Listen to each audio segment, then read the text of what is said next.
and Senator Alan Simpson.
Ladies and gentlemen, the President of the United States.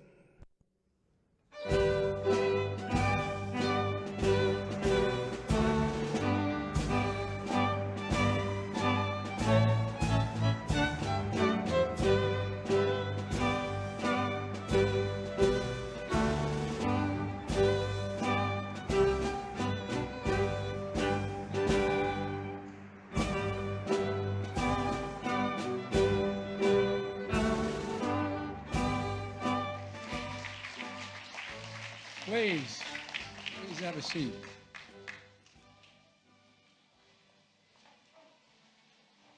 Good afternoon and welcome to the White House.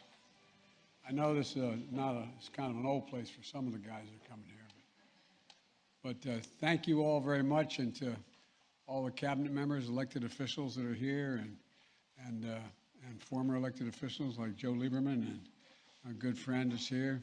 So many critical people and important people. I want to thank the Vice President Harris and the Second Gentleman for allowing us to join them. No, it's for joining us, but it is always a pleasure when we get to hang out together. On Monday, we celebrated the independence of our nation, a nation always a work in progress, in creation of possibilities, the fulfillment of promises. That's the American story. It's not a simple one. It's never been a simple one, but the 4th of July week reminds us what brought us together long ago and still binds us at our best. We strive for what we strive for. We, the people, doing what we can to ensure the idea of America, a cause of freedom, shines like the sun to light up the future of the world. That's the soul of our nation. That's who we are as Americans, and that's what we see. An extraordinary group of Americans up here on this stage that I have the honor to recognize today with the Presidential Medal of Freedom, our nation's highest civilian award.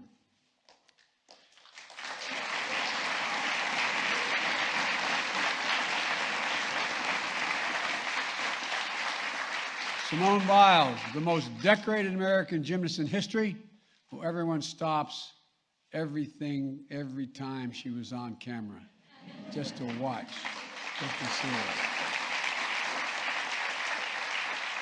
When we see her compete, we see unmatched power and determination, grace and daring. A trailblazer and a role model. When she stands on the podium, we see what she is, absolute courage, to turn personal pain into greater purpose, to stand up and speak for those who cannot speak for themselves. Today, she adds to her medal count of 32. I know you're going to find room. 32 Olympic and World Championship medals. At age 25, the youngest person ever to receive the Medal of Freedom. The youngest ever.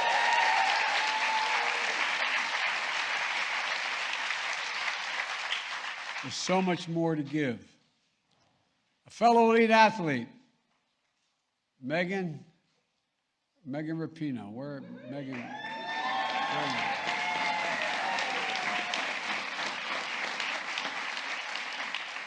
you? Megan is one of the most accomplished soccer players and the first soccer player to receive the Medal of Freedom. Beyond the World Cup titles and Olympic medals, Megan is a champion for essential American truth that everyone is entitled to be treated with dignity and respect. Everyone.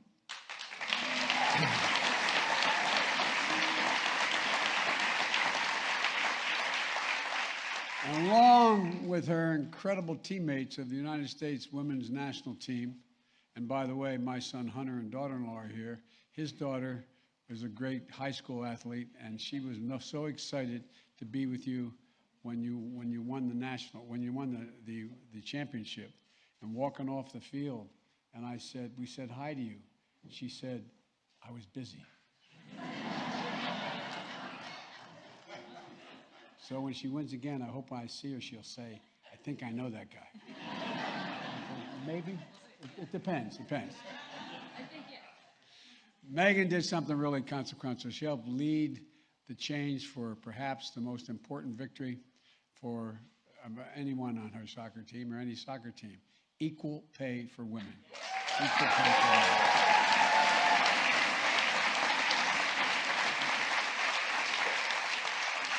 And Megan, like Simone, I hope there's room for this medal between all the other awards you and Sue have received during your remarkable careers and your reckless play. I'm watching you. My Lord, you have such, you are a good kid. Simone and Megan would be the first to acknowledge they stand on the shoulders of those who came before them, like Air Force Colonel Brigadier General retired Wilma Vaughn.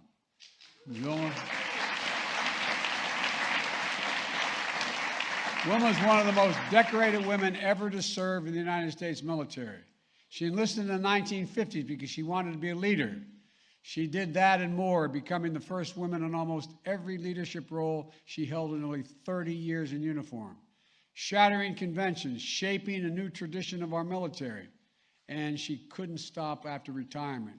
She led the creation of the Women's Military Service for America Memorial at the gateway of Arlington National Cemetery, the first museum of its kind, so that we may know and be inspired by not just her story, but by the stories of millions of women who served this nation in uniform.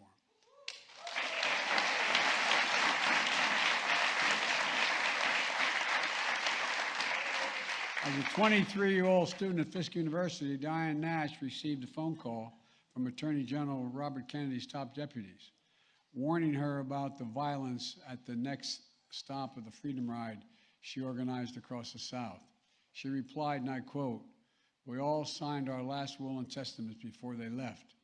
We know someone will be killed, but we cannot let violence overcome nonviolence." Think of that. Unmistakable courage and unshakable courage and leadership, Diane Nash shaped some of the most important civil rights efforts in American history. A key architect of the sit-in movement in Nashville. After 4 little girls were murdered at the 16th Street Baptist Church in Birmingham, she called for a nonviolent movement across Alabama that planted the seeds that became the Selma Campaign 2 years later. Her activism echoes the call of freedom around the world today. And yet, she is the first to say the medal is shared with hundreds of thousands of patriotic Americans who sacrificed so much for the cause of liberty and justice for all. And by the way, she asked me to make sure to add that because she didn't want to take all the credit herself.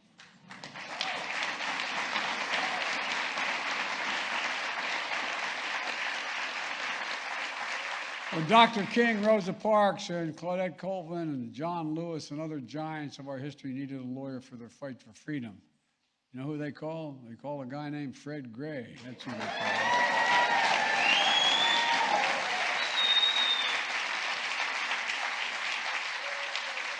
One of the most important civil rights lawyers in our history. Fred's legal brilliance and strategy desegregated schools and secured the right to vote. He went on to be elected as one of the first African Americans to Alabama state legislature since Reconstruction. An ordained minister, He imbued a righteous calling that touched the soul of our nation. And at 91 years young, he's still practicing law. He's still...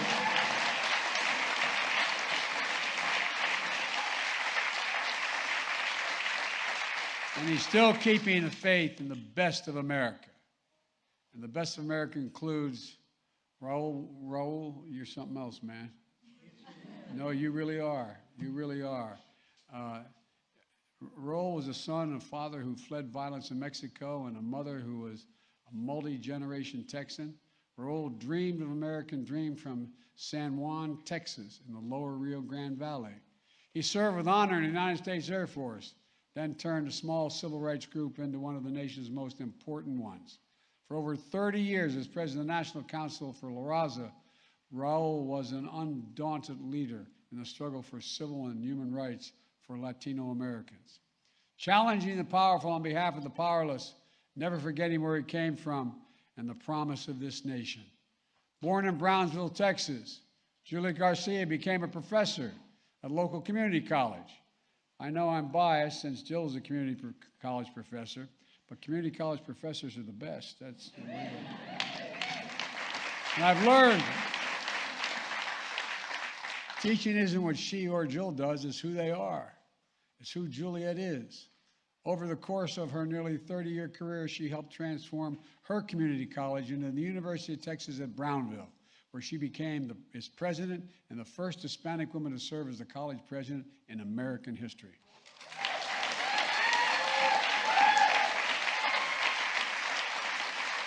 Believing education is the cornerstone of our democracy, she created a culture of excellence, affirmation, and intellectual curiosity for generations of students, many of the first in their families to go to college, and who see their American dream through her and because of her. Other than my family, the biggest impact in my life were the nuns at Holy Rosary and St. Helena's schools, the Sisters of St. Joseph in Claymont, Delaware. You think I'm joking? I'm not. Nuns never forget a thing. Never. And by the way, I was doing Villanova's commencement, and one of my nuns from school was getting her doctorate degree. I presented it to her, and she said, "That was pretty good, Joe, but you said you instead of me at the time." They taught me in school, and they helped me. I used to stutter very badly. They gave me confidence. They gave me confidence that I could do anything. They really did. For so many people and for the nation, Sister Simone Campbell is a gift from God. And for the past 50 years,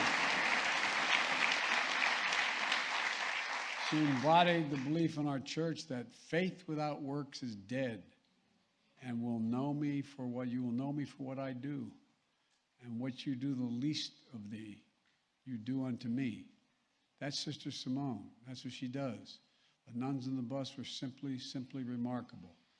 I'm going to do this. They told me not to. I'm going to do it anyway. I'm going to tell a story. I went over to see Pope Benedict in his last couple months. We didn't know at the time. And we had a long conversation. He's a great theologian, a very conservative theologian. And my avocation is theology. You come to my house, there's a whole wall on comparative theology. I know Alan's. And so we finished the conversation. He was very generous, and he put his hand across the desk and put it on my hand. He said, "Can I ask you a favor?" And then I was vice president, Mr. Vice President. I said, "Of course, Your Holiness." He said, "I'd like some advice. You have any advice for me?" I said, "It'd be presumptuous of me to give you advice, Your Holiness." He said, "No, really." And I smiled, and I said, "Well, one piece of advice." I said, "I'd go easy on the nuns. They're more popular than you are." The fact that 6 weeks later he retired, I don't know what anyone to do. But sister, your standing up was a big deal, a big, big deal. Becoming a lawyer to represent the poor and the left behind a decade ago as the nation was debating the Affordable Care Act and the values of our budgets, there she was, leading a group of nuns in a nationwide bus campaign to make the case, the moral case, that health care is a right in this country, not a privilege, and the obligation to help other people most in need. Compassionate and brave, humble and strong, today Sister Simone remains a beacon of light.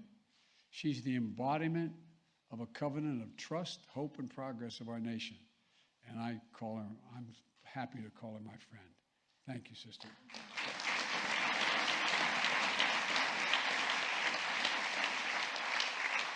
Another dear friend of mine, and the reason why back in Delaware in the Greek community I'm known as Joe Bidenopoulos.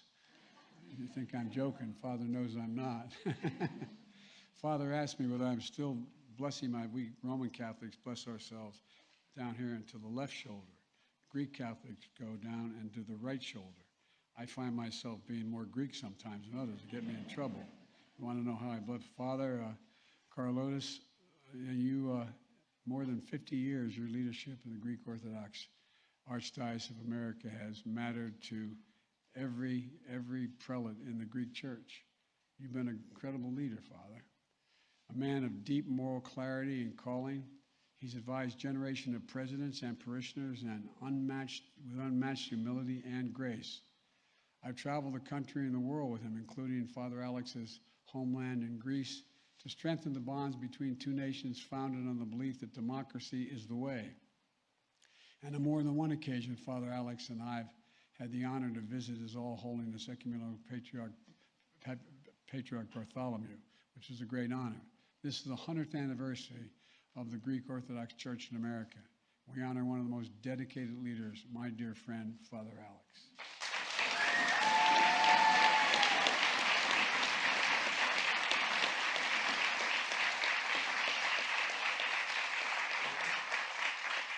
Speaking of faith, when you meet Gabby Giffords, Congresswoman Giffords, you're reminded of the strength of faith.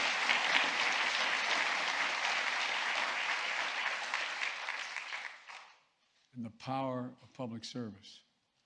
Elected by the people of her hometown in Tucson, Arizona, because they trusted her. They trusted her. They still trust her. They believed in her. They learned, and they learned as a nation, what the whole nation has learned. She's the embodiment of a single significant American trait. Never, ever give up. My dad, Hunt's grandfather, used to have an expression. He said, never bend, never bow, never yield, never give up. Just get up, Joey. Just get up.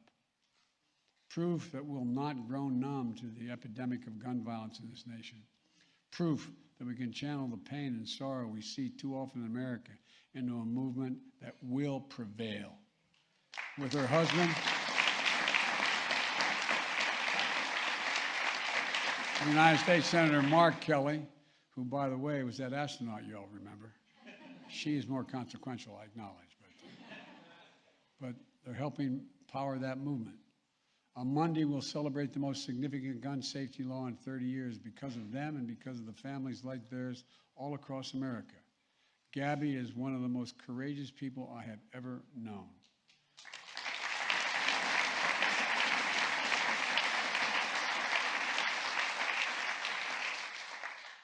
One of the most decent, stand-up, genuine guys I've ever served with, and I serve with a lot of senators, is this guy, Alan Simpson. Alan's the real deal. Former United States Senator from his beloved Wyoming, a Republican. We served together in the United States Senate for nearly 2 decades. One of the great things about Alan is he never takes himself too seriously, nor takes me seriously. All kidding aside, this is the real deal. This is one of the finest men I've ever worked with. At his core, he's always believed in the common good and what's best for the nation. We didn't agree on everything, although we agreed on a whole heck of a lot. He allowed his, he never allowed his I don't know, his party or his state or anything to get in the way what he thought was right. He allowed his conscience to be his guide. And he believed in forging real relationships, even with people on the other side of the aisle, proving we can do anything when we work together as the United States of America. It matters, it matters, it matters. We need more of your spirit back in the United States Senate on both sides of the aisle.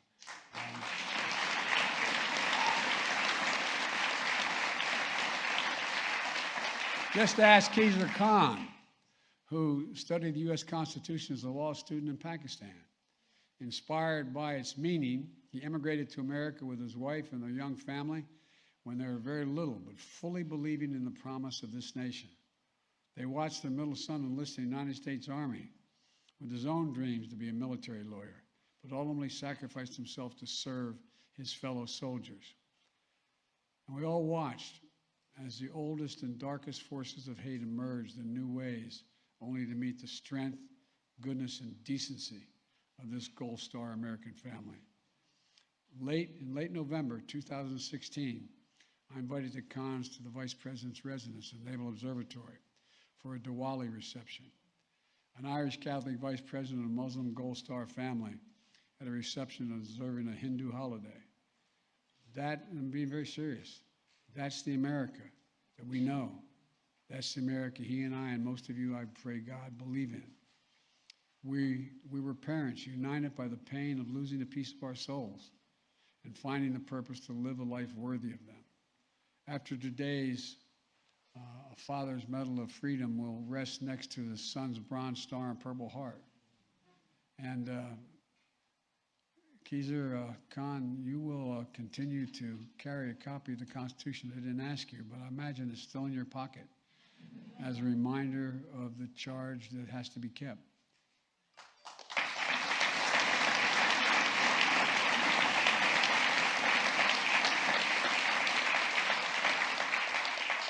When she was 18 years old, Sandra Lindsay immigrated to Queens, New York from Jamaica to pursue her dream of becoming a nurse.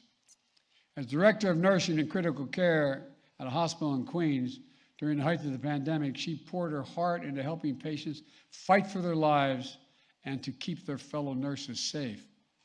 And when the time came, she was the first person in America to get fully vaccinated outside of clinical trials. Sandra, as I told you before, if there's any angels in heaven, they're all nurses, male and female. No, for real. They really are. Many of you who have spent a lot of time in the hospital, as some of us have, you know. Doctors let you live. Nurses, male and female, make you want to live. Make you want to live. Sandra's vaccination card and hospital scrubs and badge are part of the Smithsonian National Museum of American History exhibit on COVID-19. Today, she receives our nation's highest civilian honor and deserves it.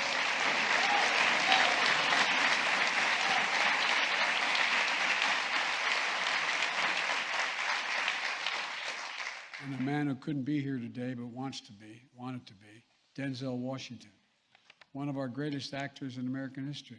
Academy Awards, Golden Globes, Tony Awards, wide acclaim and admiration from audiences and peers around the world. He couldn't be with us today, but I'll be giving him this award at a later date when he's able to get here. I'll now turn to the three medalists who are being awarded the medals posthumously. To the families, I know receiving this award on behalf of their loved one is bittersweet. It's an honor, but it brings back everything, and it's hard. It brings you, reminds you of the day that you lost them. But I know and I appreciate your willingness to be here on this day. We've already seen more technological change in the last 10 years than almost ever before in history. We're going to see a lot more change in the next 10 years. And much, much more of that is because of Steve Jobs. Not just because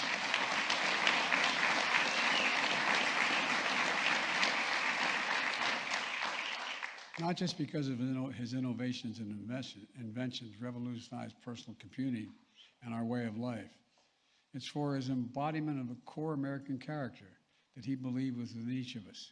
Character that get tested in setback and failure, character that's true in perseverance and daring, character defined by what we leave on this earth when our time comes. And what Steve left us is something special. Technology with the capacity to improve our lives in ways that haven't even yet been thought of. And the love of his family, Lorene Powell Jobs, and their children, who I had the great honor of working with when I was doing the Cancer Moonshot in the previous administration. They carry on this incredible legacy of doing big things, perhaps biggest of all, helping us end cancer as we know it. Because it matters. It matters. It matters to people who need help is why they do it, and it mattered to Steve Jobs. Richard Trumka, he said about unions, quote, "We do America's work." No one did more work for American workers than he did. For Rich,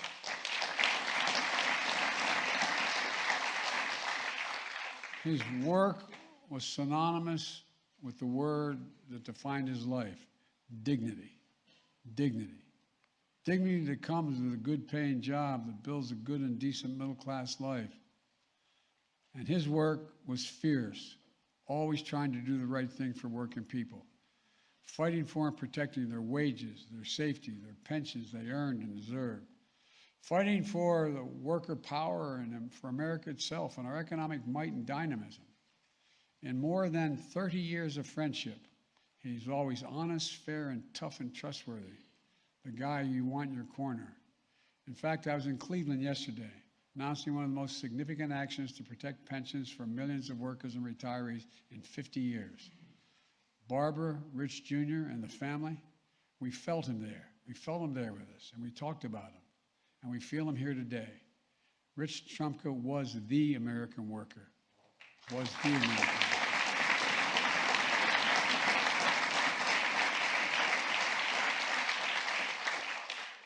When I was a young man, too young to be serve in the Senate, but old enough to get elected, you can't be sworn in until you turn 30, but you can elect before that. I got elected 17 days before that. And I had the great honor, because of a guy named Mansfield, the majority leader from Montana, to put me on a very coveted committee at the time, the Foreign Relations Committee. That's when I first met John McCain a couple years later. He was a Navy liaison in the United States Senate, and a liaison to our committee. When we traveled with a Navy liaison personnel. John and I traveled the world together, literally traveled the world together. We became friends. We agreed on a lot more than we disagreed on. And although he was my Navy liaison, I turned to him for advice lots of times when we were talking about foreign policy issues abroad. But the two things we never talked about.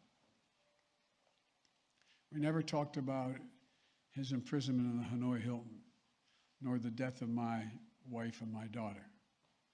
The pains were significantly different, but somehow we seemed to sort of understand one another. It was a long time ago. We both wanted to make things better for the country that we both loved, and that never wavered. In fact, I admit to my Democratic friends, I'm the guy that encouraged John to go home and run for office, for real, because I knew what incredible courage, intellect, and conscience he had. We used to argue like hell on the Senate floor, but then we'd go down and have lunch together afterwards, as you remember. We ran against each other, which I didn't like, on tickets to the highest office in the land. I was the candidate for vice president, he was the candidate for president.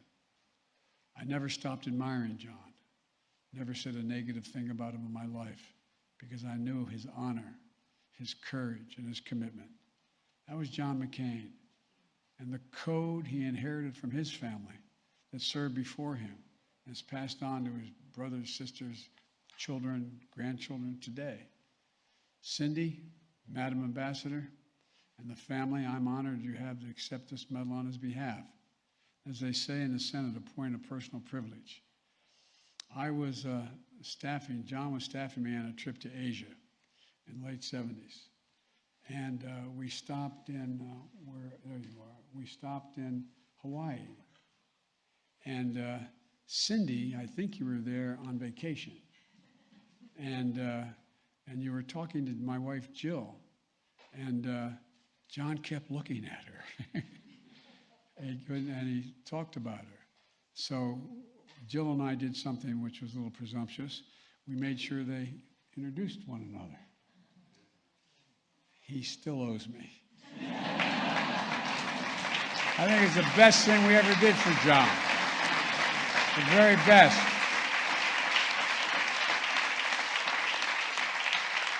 That's true. That's what he talked about when we left. And he didn't take long to call you, did he, when he got back?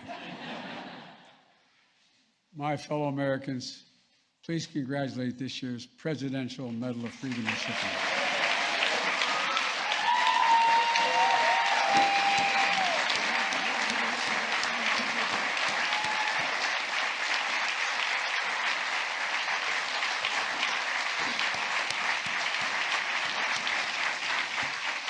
Now I'm going to ask the military aide to read the rest of the citations as we present the medals. Please be seated.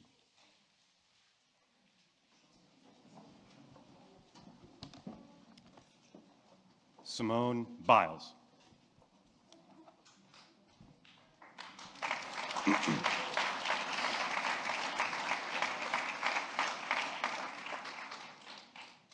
Overcoming great odds, Simone Biles is the most decorated American gymnast in history.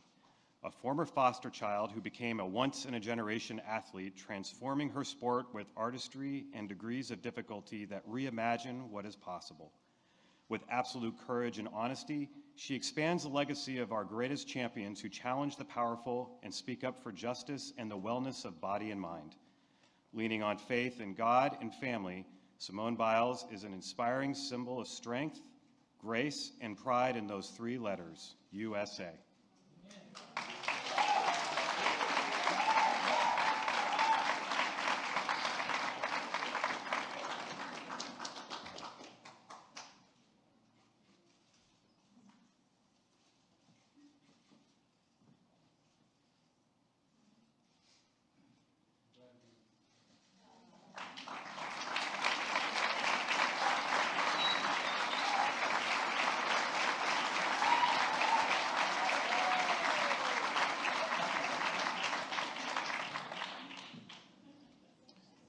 Simone Campbell.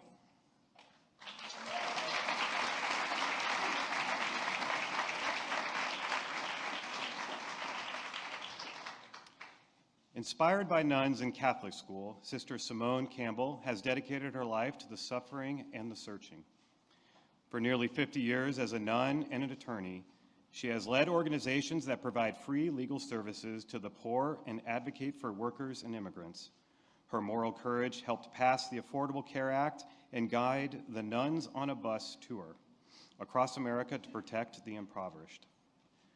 With humility and fearlessness, Sister Simone embodies the blessing of faith in God and our obligations to one another as fellow Americans.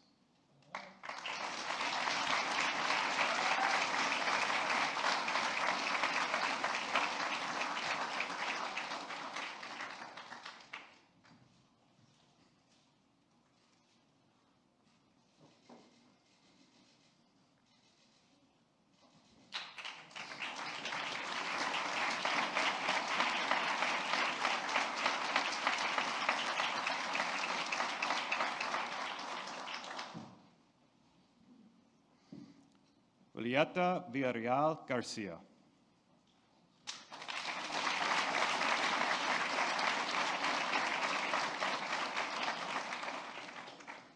Born in a Texas border town, Dr. Julieta Garcia became the first in her family to graduate from college and the first Mexican-American woman to lead an American college or university. Over 2 decades, she transformed her hometown, University of Texas Brownsville, into a center of excellence for countless students who were inspired by her example. A trailblazer and a mentor, Dr. Garcia is considered one of our nation's top university administrators who understands the power of education as the great equalizer in America.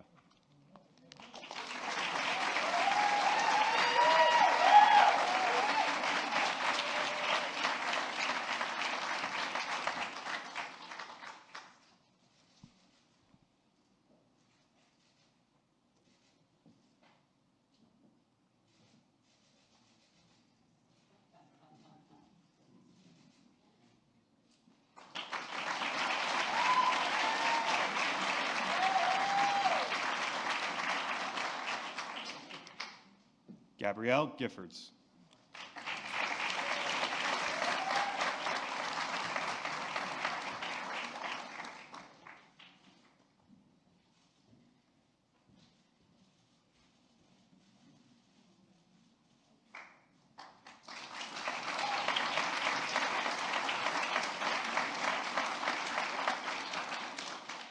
A daughter of Tucson, Arizona, former U.S. Representative Gabrielle Giffords epitomizes public service. Voters elected her 5 times to state and federal office. Even after that January day in 2011 that shocked our nation's conscience, she summoned the courage to keep serving. She learned to walk, speak, and write again. With the support of her husband, U.S. Senator Mark Kelly, she turned pain into purpose as one of the most powerful voices working to end gun violence in America. Because of her, lives will be saved and America will be safer.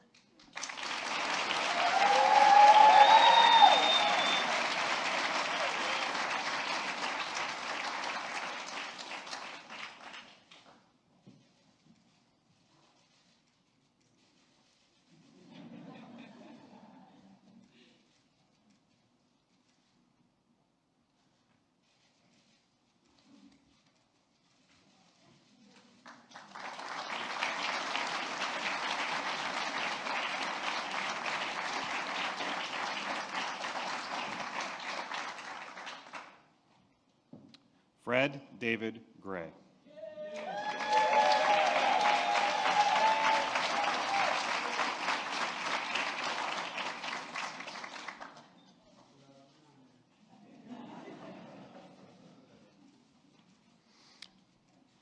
When Rosa Parks refused to move to the back of the bus, Fred Gray represented her in front of the courtroom, just as he did for Martin Luther King Jr. and countless marchers for justice. Risking his own safety, he helped secure voting rights, desegregate schools, and win other battles for the soul of our nation. A patriarch of a family and a movement, Fred Gray is a lawyer by trade and a preacher at heart who follows the command to hate evil, love good, and establish justice in the gate.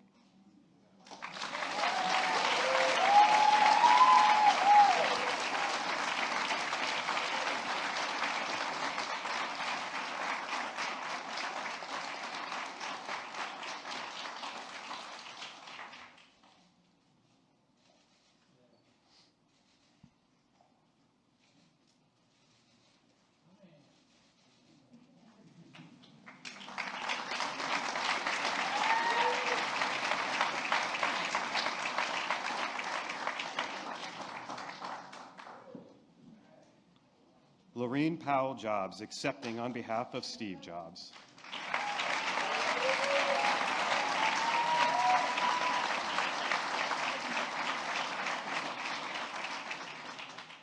Few people in history embody the American spirit of innovation like Steve Jobs. The adopted son of high school educated parents, he redeemed soda bottles to pay for his meals after dropping out of college.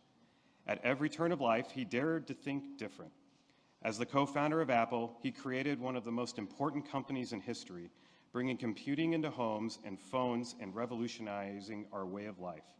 A true visionary, a beloved husband and father, Steve Jobs embodied that most American of questions: what's next?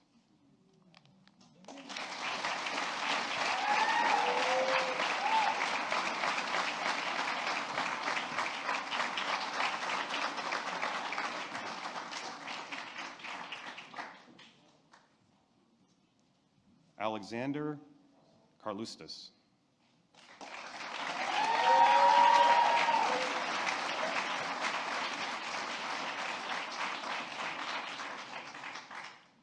Protopester of the Ecumenical Patriarchate, the former Vicar General of the Greek Orthodox Archdiocese of America, Father Alexander Carlustos is a humble servant of God and the embodiment of the ancient idea that binds two great nations, democracy. Through more than 50 years of service with moral clarity, love of family, and pride in the Greek-American community, the man known simply as Father Alex to presidents and parishioners alike inspires us to believe in the power of we, the people.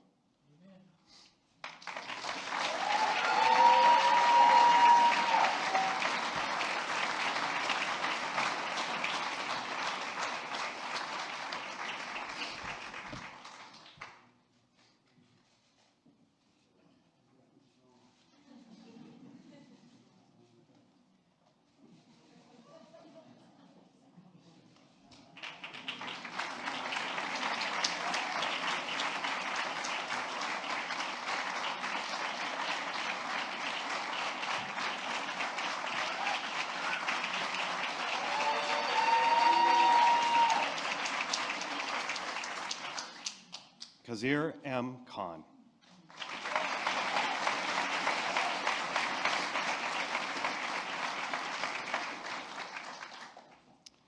A son of farmers in Pakistan, Khizr Khan studied law, inspired by the U.S. Constitution.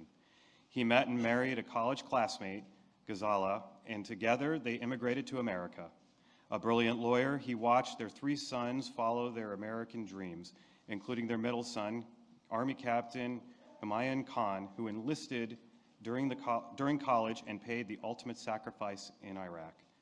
The father of a Gold Star Muslim family, Khizr Khan turned pain into purpose to become a foremost defender of the ideals of our Constitution and the embodiment of its highest ideals.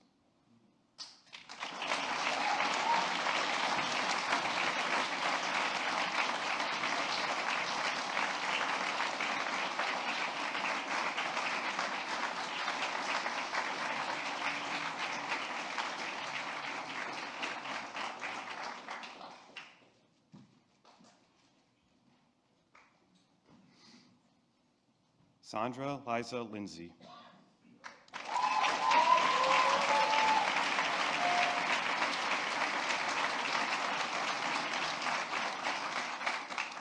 An immigrant from Jamaica, Sandra Lindsay is a nurse in Queens, New York, and the first American to be vaccinated against COVID-19 outside of clinical trials.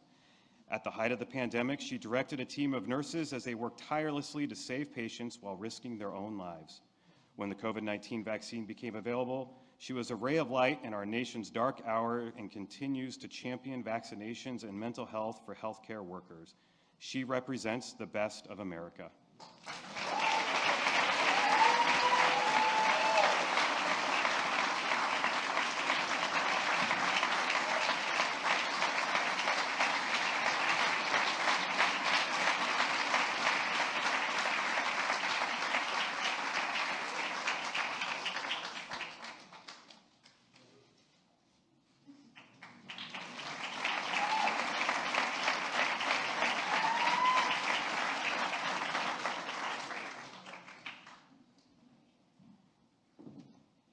Cindy McCain, accepting on behalf of John S. McCain III.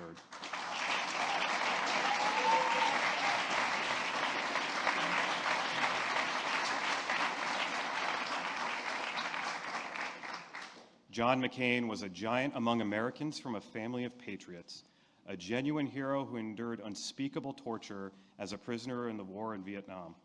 A true public servant, elected twice to the U.S. House of Representatives and 6 times to the U.S. Senate by the people of Arizona, and nominated for the presidency by the Republican Party.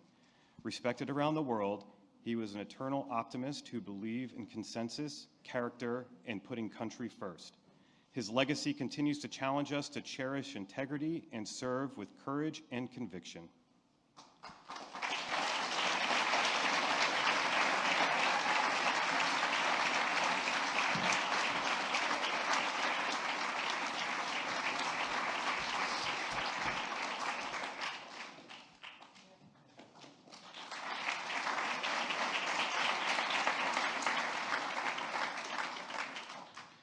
Diane J. Nash.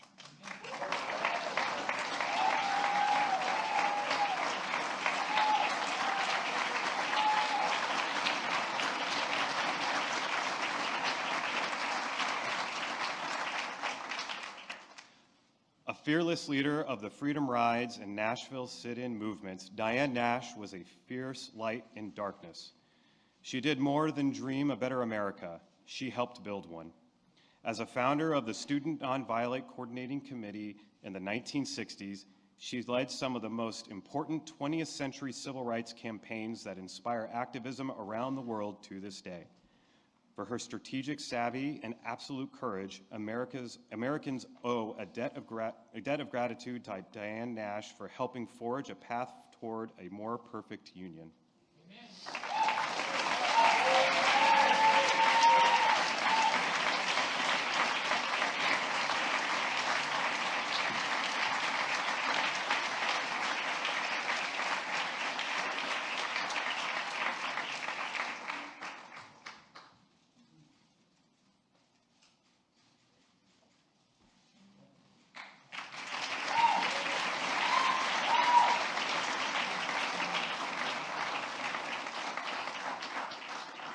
Megan Rapino.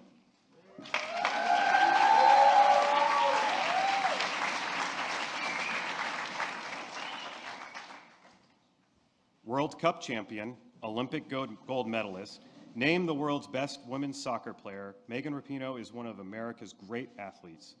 Known for her creative play and leadership, she also leads with a fierce will off the field. A champion protecting the rights of fellow LGBTQI+ Americans. A leader on the U.S. women's soccer national team, perhaps the most dominant of any team in any sport in their successful fight for equal pay. Megan Rapinoe challenges and inspires millions of people who believe in themselves and the possibilities of our nation.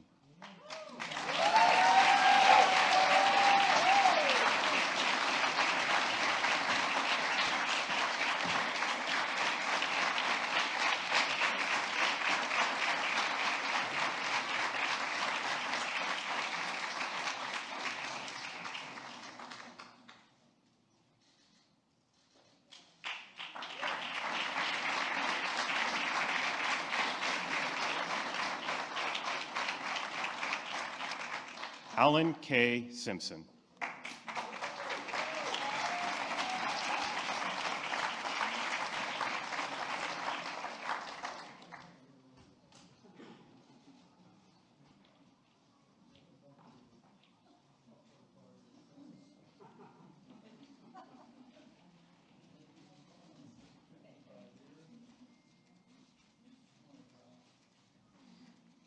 An Army veteran and public servant, Alan Simpson served with conviction and integrity for 18 years as a Republican U.S. Senator from his beloved state of Wyoming.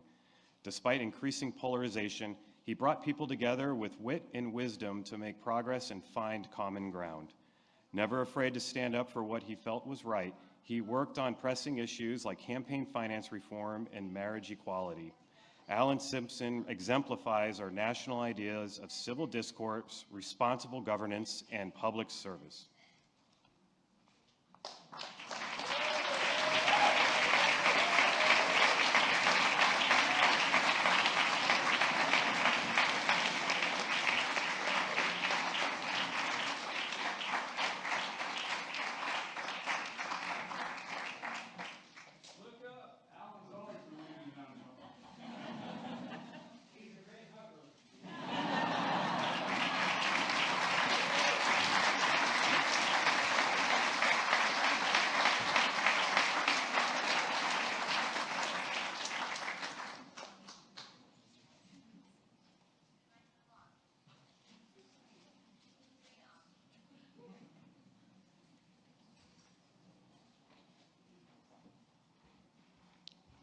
Richard Trumpka, Jr., accepting on behalf of Richard L. Trumpka.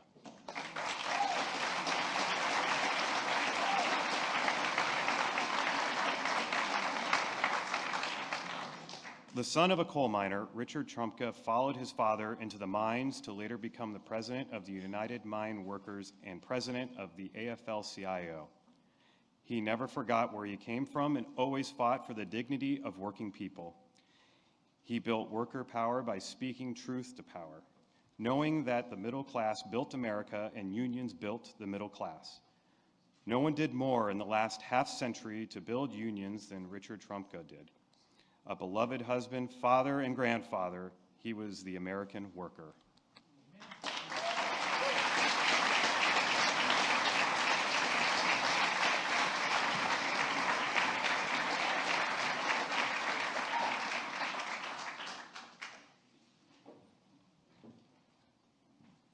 Wilma L. Vaught.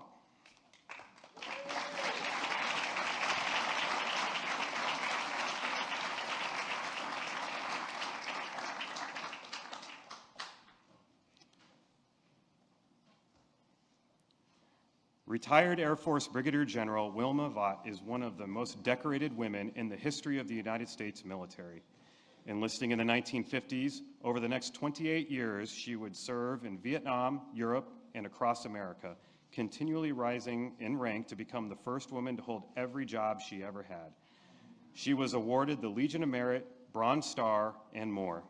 In retirement, she spearheaded the nation's first major national memorial honoring the nearly 3 million women who have served in uniform, further cementing her place in American history.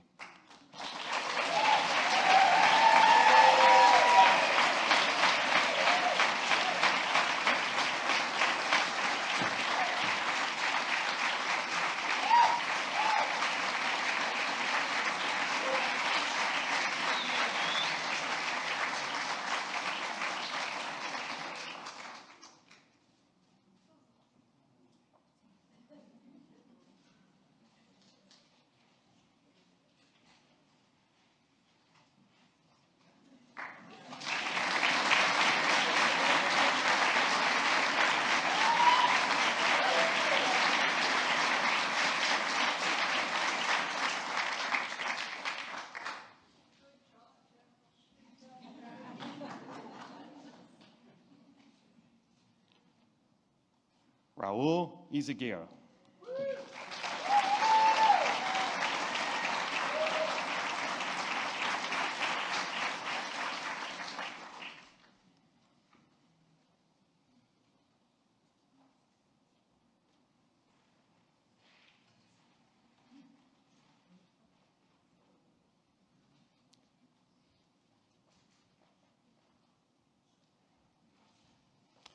Born to a Mexican-American family in the San Juan Valley, Raul Izaguirre saw a better world beyond a life in segregated South Texas.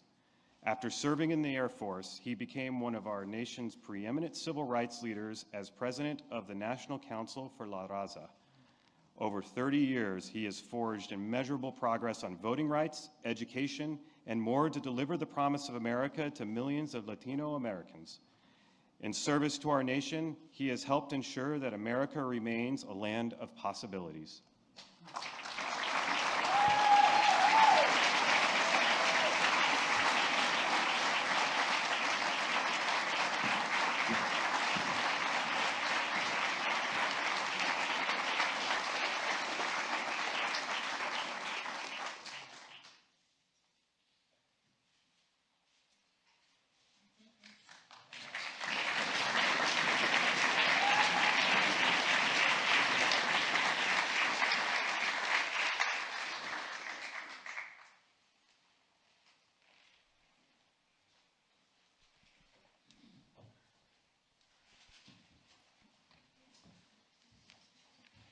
This is America.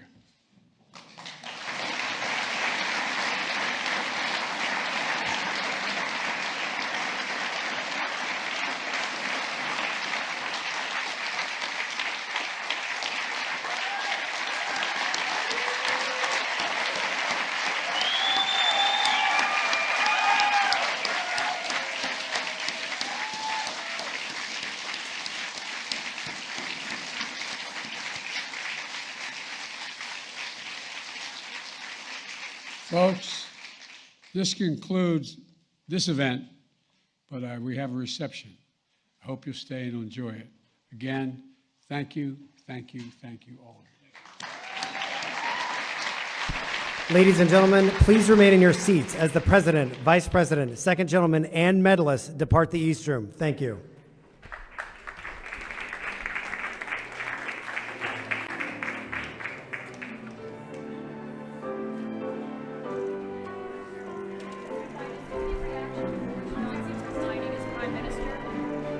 No, part of the process.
Thank you.